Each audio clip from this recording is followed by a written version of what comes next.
अपरा एकादशी महात्म्य।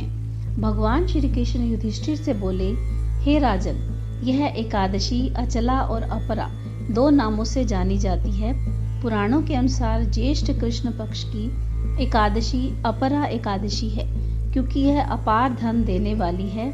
जो मनुष्य इस व्रत को करते हैं वे संसार में प्रसिद्ध हो जाते हैं। इस दिन भगवान त्रिविक्रम की पूजा की जाती है।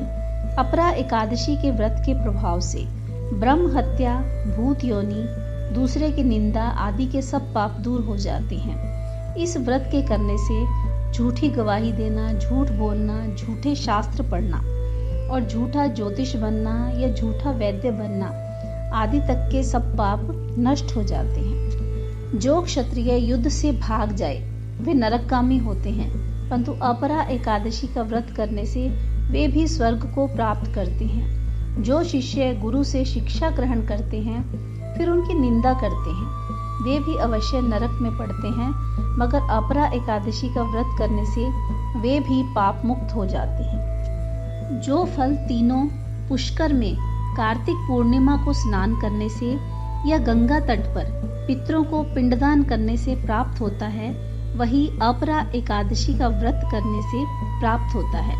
मकर के सूर्य में प्रयागराज के स्नान से, शिवरात्रि का व्रत करने से, सिंह राशि के बृहस्पति में गोमती नदी के स्नान से, कुंभ में केदारनाथ के दर्शन या बद्रीनाथ के दर्शन, सूर्य ग्रहण में कुरुक्षेत्र के स्नान से, स्वर्ण दान करने से अर्थात अर्ध प्रसूता गौदान का जो फल मिलता है वही फल अपरा एकादशी के व्रत से प्राप्त होता है।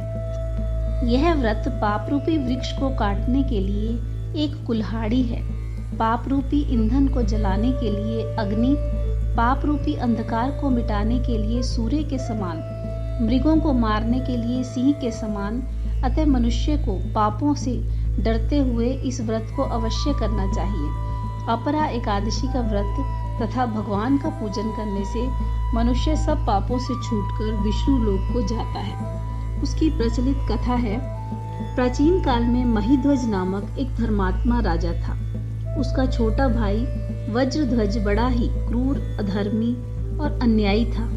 वह बड़े भाई से द्वेष करता था। उस पापी ने एक दिन रात्रि में अपने बड़े भाई की हत्या कर दी और उसकी देह को एक जंगली पीपल के नीचे गाड़ दिया। इस अकाल मृत्यु से राजा प्रेतात्मा के रूप में उस पीपल पर रहने लगा और अनेक प्रकार के उत्पात करने लगा। एक दिन अचानक धौम्य नामक ऋषि उधर से गुजरे। उन्होंने प्रेत को देखा और तपोबल से उसके अतीत को जान लिया। अपने तपोबल से प्रेत उत्पात का कारण समझा। ऋषि ने प्रसन्न होकर उस प्रेत को पीपल के पेड़ से उतारा और परलोक विद्या का उपदेश दिया। दयालु ऋषि ने राजा की प्रेत योनि से मुक्ति के लिए स्वयं ही अपरा एकादशी का व्रत किया और उसे अगति से छुड़ाने को उसका पुण्य प्रेत को अर्पित कर दिया। इस पुण्य के प्रभाव से राजा की प्रेत योनि से मुक्ति हो गई।